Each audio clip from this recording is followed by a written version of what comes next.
오늘 우리가 함께 나눌 말씀은 고린도전서 3장 11절입니다. 우리 2026년 우리 명륜제일교회 교회 주제표가 옆에 지금 현수막에 달려 있습니다. 예수 그리스도 복음으로 교회를 세우다. 한번 다 같이 외쳐볼까요? 예수 그리스도 복음으로 교회를 세우다. 이 주제의 주제 성구가 고린도전서 3장 11절 오늘 말씀입니다. 이 말씀을 토대로 교회의 기초 예수 그리스도라는 제목으로 여러분과 함께 은혜를 나누도록 하겠습니다.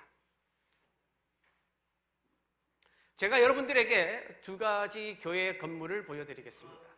이 두 가지의 교회 건물 중에 어느 건물이 더 튼튼해 보이는지 한번 판단해 보시기를 바랍니다. 첫 번째 그림입니다. 두 번째 그림입니다. 어느 교회 건물이 더 튼튼해 보이나요? 너무 쉬운 것을 물어봤죠.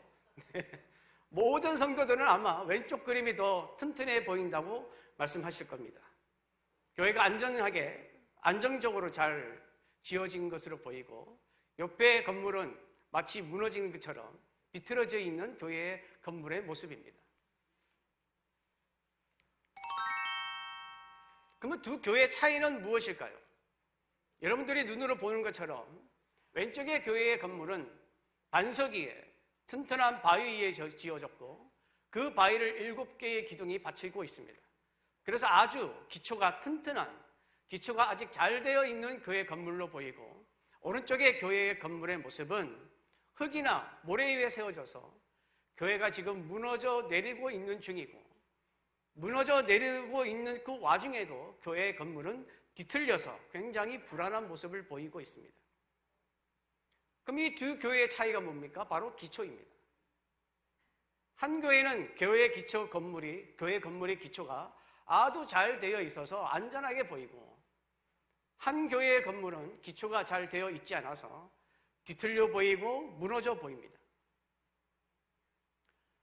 그러면 성경에서 말하는 교회의 기초는 무엇을 말하는 것일까요? 여러분, 우리 성경은 구약과 신약으로 되어 있습니다. 구약 성경은 히브리어로 된 성경을 우리말로 번역한 성경이고 신약의 성경은 헬라어로 된 성경을 우리말로 번역한 성경이 우리말 성경입니다. 그런데 구약은 히브리어로 되어 있고 신약은 헬라어로 되어 있기 때문에 우리가 성경의 뜻을 좀 더 정확하게 알려면 히브리어와 헬라어가 어떻게 되어 있는지를 보아야 하는 경우가 종종 발생을 합니다. 성경에서 말하는 교회, 신약 성경에서 말하는 교회는 그러면 어떤 교회일까? 이 교회를 이야기할 때에 헬라어는 뭐라고 되어 있을까? 교회의 헬라어는 에클레시아라는 단어입니다. 여러분들이 많이 아실 텐데 한번 따라해 볼까요? 에클레시아. 그럼 이 에클레시아라는 이 헬라어는 무슨 뜻을 가지고 있을까요? 에클레시아라는 단어는 하나의 단어가 아니고 두 개의 단어가 합해진 단어입니다. 우리가 합성어라고 얘기하죠. 합성어인데 그러면 어떤 단어가 합해져 있느냐? 바크로라는 뜻을 가진 단어와 부르다라는 뜻을 가진 단어가 합해진 단어가 에클레시아입니다. 그러면 교회는 에클레시아인데 바크로 부르다? 이게 무슨 말이지? 이게 교회하고 무슨 상관이 있지? 그래서 에클레시아가 왜 교회의 뜻을 가지고 있냐면 이런 뜻입니다. 하나님이 세상 안에 있는 사람들 중에 예수 그리스도를 믿는 사람들을 세상에서 밖으로 불러낸 사람들의 모임입니다.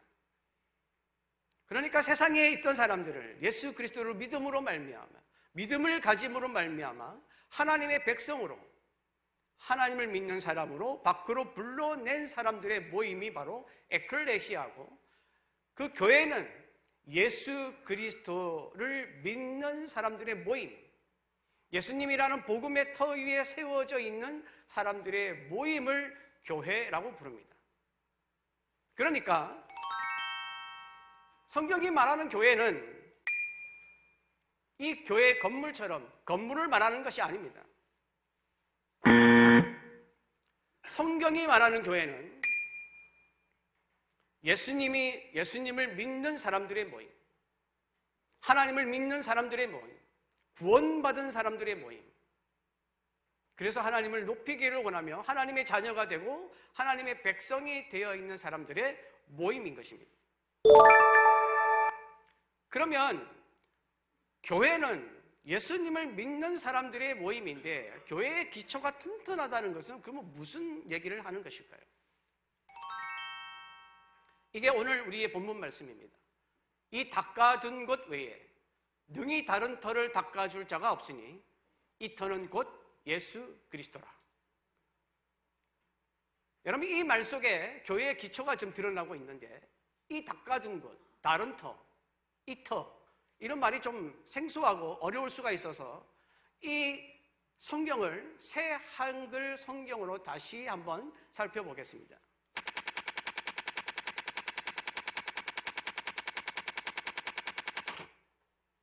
다른 기초를 그 누구도 이미 놓인 기초 옆에다가 놓을 수 없습니다.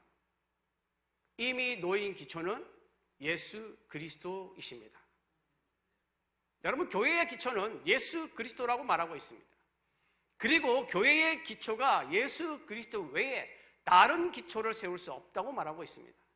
만약에 교회의 기초에 예수 그리스도가 아니라 다른 것이 있다면 교회가 아닙니다. 이단입니다. 사이비입니다. 잘못된 교회입니다. 만약에 예수 그리스도 기초가 아니라 다른 것이 기초가 된다고 얘기하면 그 교회는 잘못된 교회입니다. 이미 놓인 기초, 교회에 이미 놓인 기초는 예수 그리스도이시고 이 기초를 바꿀 수 있는, 대체할 수 있는 다른 기초는 없습니다. 그러면 예수 그리스도는 어떤 기초인가? 여러분, 교회는 예수님이라는 기초 위에, 예수님이라는 근거 위에, 예수님이라는 반석 위에 세워진 것입니다. 모든 것이 교회에서 일어나는 모든 것은 다 예수님이 기초가 되어야 합니다. 그럼 예수 그리스도는 어떤 기초일까요? 예수님은 복음의 기초입니다. 여러분, 복음이 무엇입니까? 예수 그리스도께서 우리의 구원을 위하여 이 땅에 오셨다는 것이 바로 그 기쁜 소식이 복음입니다. 예수 그리스도가 오셨다는 것이 복음입니다. 예수 그리스도가 복음입니다. 여러분, 복음이라고 할 때에 특별한 뭔가가 있는 것이 아니라 복음은 예수 그리스도이십니다. 그러므로 복음의 기초는 예수님이십니다. 예수님은 복음의 기초라는 것을 우리가 반드시 기억해야 합니다. 두 번째, 예수님은 예배의 기초입니다. 여러분, 예배는 누가 드리는 것입니까? 하나님을 믿는 사람들, 예수 그리스도를 믿는 사람이 하나님을 향하여 영광을 돌리는 것이 바로 예배입니다. 그러므로 우리의 예배의 기초는 예수 그리스도이십니다. 예수 그리스도를 믿지 않는 사람은 예배가 성립되지 않습니다. 하나님이 그 예배를 받으시지 않습니다.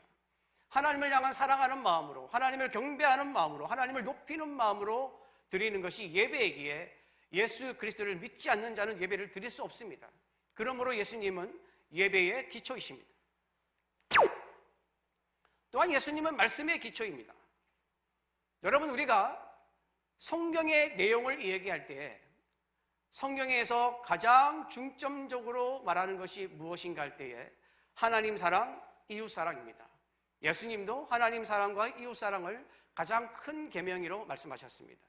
그런데 이 성경이 그러면 과연 누구에 관하여 주신 말씀인가? 누구에 관하여 설명하고 있는 말씀인가 했을 때는 예수 그리스도입니다. 구약 성경은 앞으로 메시아로 이 세상에 오실 예수 그리스도를 말씀하고 있고, 신약 성경은 이 땅에 오신 예수 그리스도를 말씀하고 있습니다. 그러므로 예수님은 말씀의 기초입니다. 그래서 요한복음 1장은 이렇게 말씀합니다. 말씀이 육신이 되어 우리 가운데 임하시니.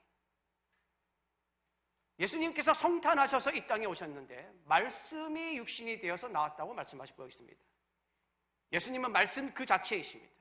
그리스도의 말씀이 곧 하나님의 말씀입니다. 그러므로 예수님은 말씀의 기초이십니다. 예수님은 사랑의 기초이십니다.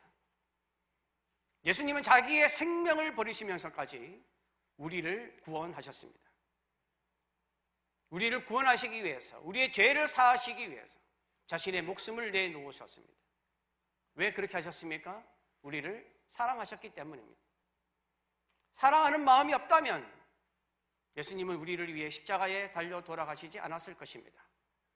요한일서에 보면 하나님은 사랑이시다 라고 말씀하고 있는데 그 사랑을 표현한 분이 바로 예수 그리스도이십니다. 그러므로 예수님은 사랑의 기초입니다. 예수님은 교회 안에서 일어나는 모든 것들의 기초입니다. 예수님 없이는 이루어지는 것이 없습니다. 우리가 드리는 예배, 말씀, 복음, 사랑, 기도, 봉사, 헌신, 모든 것은 다 예수 그리스도로 말미암아 나온 것이고 예수 그리스도가 기초가 되는 것입니다. 그래서 예수님은 교회의 기초입니다. 예수님이 교회의 기초입니다. 다시 설명하겠습니다. 교회는 예수님을 믿는 사람들의 모임입니다. 그리고 예수님을 믿는 사람들의 기초는 예수 그리스도이십니다. 그러므로 예수 그리스도를 믿는 사람의 삶의 중심에는 누가 항상 있어야 되느냐? 예수 그리스도입니다. 우리의 신앙의 중심에 항상 누가 있어야 하느냐? 예수 그리스도이십니다. 그래서 예수님을 믿는 사람들의 삶과 중심에는 항상 예수 그리스도가 있어야 합니다. 삶, 예배, 가정, 복음, 기도, 전도, 결혼, 공부, 섬김, 직장, 친구. 여러분, 우리의 삶과 신앙은 분리되지 않습니다. 우리는 신앙을 가지고 삶을 살아야 합니다. 그 삶과 신앙의 중심은 예수 그리스도여야 합니다. 모든 것이 예수 그리스도를 향해 있어야 됩니다. 우리의 삶과 신앙의 중심은 예수 그리스도여야 합니다. 여기서 벗어나면 안 됩니다. 그리스도를 바라보며 세상을 살고, 그리스도를 바라보며 우리가 신앙생활을 하고, 그리스도를 바라보며 예배드리고 믿음을 가지고, 그리스도를 바라보며 여러분들의 삶을 살아가야 하는 것입니다. 그래서 모든 것이 예수 그리스도 중심이 되어야 그리스도께서 우리와 함께 하시고 우리 삶과 신앙 가운데 열매를 맺게 하여 주시는 줄로 믿습니다. 그래서 우리 교회는 온 세대가 그리스도를 향한 교회가 되어야 합니다. 교회가 그리스도 안에 있으려면, 예수 그리스도 복음으로 교회를 세우려면 온 세대가 다 그리스도를 향해 있어야 합니다. 노년 세대는 신앙의 지혜를 전하는 세대로 그리스도를 향해 있어야 하고, 부모 세대는 믿음을 실천하는 세대로서 그리스도를 향해 있어야 하고, 다음 세대는 미래를 이어갈 세대로서, 신앙을 이어갈 세대로서 그리스도를 향해 있어야 합니다. 온 세대가 모두 다 예수 그리스도를 믿는 모든 세대가 다 그리스도를 향하여 있어야 그 교회는 그리스도께서 기초가 되시고 튼튼한 교회의 모습을 가질 줄로 믿습니다. 그래서 우리 2026년 표가 예수 그리스도 복음을 교회를 세우다입니다. 이에 우리는 함께 결단하기를 원합니다. 우리 모든 성도들이 그리스도의 말씀 중심으로 살아가기를 결단하기를 바랍니다. 말씀이 중심이 되지 않으면 우리의 신앙은 흔들리게 되어 있습니다. 말씀이 중심이 되어 있지 않으면 세상에 나가서도 흔들리게 되어 있습니다. 우리는 그리스도의 말씀을 굳건하게 붙잡고 나아가는 믿음의 사람이 되어야 할 줄 믿습니다. 또한 그리스도 안에서 연합을 우리는 결단해야 합니다. 세대 간에 서로 사랑하고 격려하는 세대가 되어서 예배로 하나 되고, 말씀으로 하나 되고, 기도로 하나 되고, 신앙으로 하나 되고, 사랑으로 하나 되고, 섬김으로 하나 되고, 헌신으로 하나 되는 그래서 그리스도 안에서 연합하여서 협력하여서 그리스도를 향하여 나아가는 그런 모습을 가져야 그리스도의 은혜가 넘치는 줄 믿습니다. 그리고 그리스도를 향한 성장을 결단해야 합니다. 여러분, 사람의 몸 신체는 성장기가 지나면 성장이 끝납니다. 성장이 끝나면 더 이상 사람의 몸은 자라지 않습니다. 그러나 영적인 것은 틀립니다. 영적인 것은 끝이 없습니다. 신앙생활 50년? 상관없습니다. 담임 목사? 상관없습니다. 끝까지 하나님을 향하여 성장해 나가는 자가 되어야 합니다. 영적인 것은 멈추는 게 없습니다. 다 된 것이 없습니다. 계속해서 자라나가야 하고 우리 믿음과 신앙은 하나님을 향하여 계속해서 자라나야 합니다. 그런데 우리가 신앙만 자라야 할 것이 아니라 또 하나 자라야 할 것이, 성장해야 할 것이 있습니다. 바로 성품입니다. 인격입니다. 그리스도를 믿는 사람들은 그리스도를 닮아가는 사람이 되어야 합니다. 그리스도를 따라가는 사람이 되어야 합니다. 그리스도의 성품을 닮아야 합니다. 그리스도의 인격을 닮아야 합니다. 하나님이 성경에서 말씀하는 것처럼 서로 사랑하라, 이웃을 섬기라. 나는 그 말씀을 우리 삶 속에서 실천하면서 우리의 성품도 자라가는 그런 자가 되어야 합니다.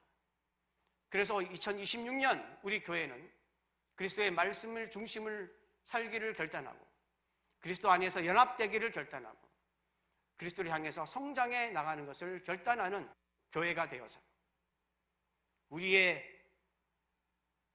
교회의 기초는 오직 예수 그리스도이시며 그리스도를 향하여 달려가는 우리 모든 성도들이 되어서 2026년에는 예수 그리스도 복음으로 교회를 세워나가는 그런 은혜가 있기를 간절히 바랍니다.